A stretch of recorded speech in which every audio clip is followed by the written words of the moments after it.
आलास ना तर मान मोडून टाकीन. चल माझ्या बरोबर. एक इच्छा आहे, जायच्या आधी अमृता आणि जानकी भेटल्या असल्या ना खूप बरं वाटलं असतं. बस एवढंच ना. एक मिनिट थांब. हे घे. अरे हे घे जानकी, बोल तिच्याशी.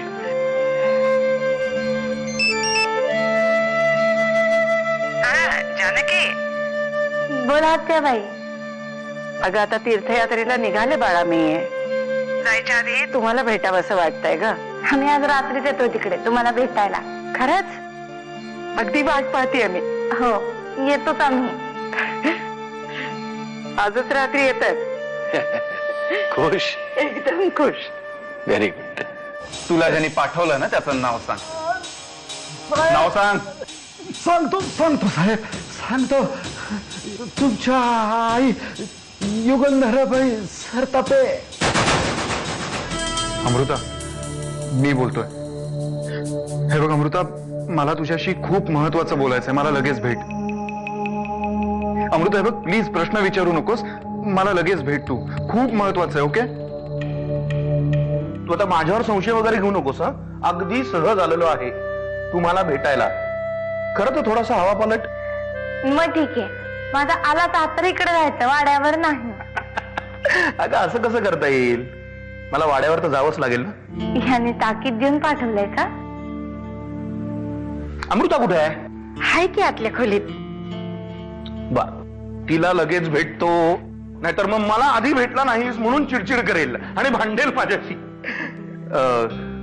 भेटतो मी तिला. आणि मावशी, राहणार वाड्यावर असलो तरी जेवायला इथेच येईन मी. बरं बरं. दोन्ही वेळेला. होय होय. कुठे आहे? मी तयारीला लागते. हा,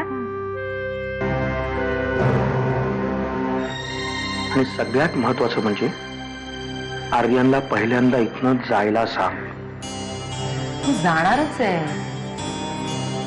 फोन आला होता मला. म्हणजे काय झालंय मला माहित नाही, पण तुम्ही मला ताबडतोब भेटायला बोलवलंय. मी जाऊ की नको हाच विचार करत होते. इतक्यात तू आलास. मला विचारशील तर जाऊ नकोस.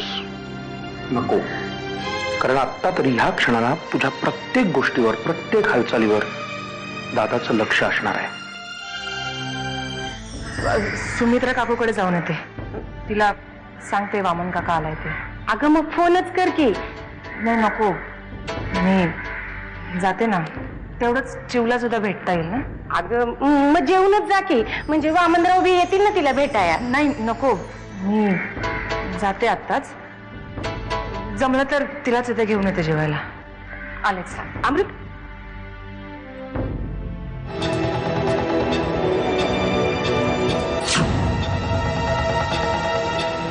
आत्याबाईंचं उद्या सकाळी विमान आहे ना, त्याच्या आत जाऊन त्यांना भेटतो आणि निरोप घेऊन येतो त्यांचा.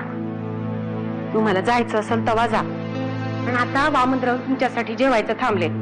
2 घास तरी त्यांच्या बरोबर खाऊन घ्या. ताई आत्ताच बाहेर पडल्यात. मीही त्यांच्या पाठोपाठ आलोय. पुढे बराच वेळ झाला त्या कोणाच्या तरी घरात शिरल्यात. घर कोणाचं आहे? मला वाटतं पुजाऱ्यांचं घर असावं. बर. काही गडबड वाटली तर मला लगेच फोन कर. कळलं?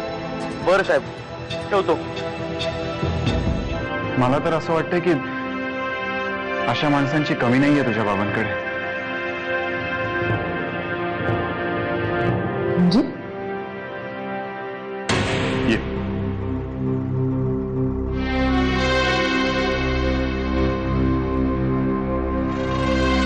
आर्यन, कोण आहे हा माणूस?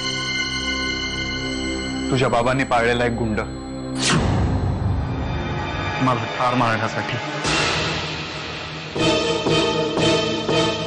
तुझ्या बाबांनी पाळलेला एक गुंड. मला मारण्यासाठी.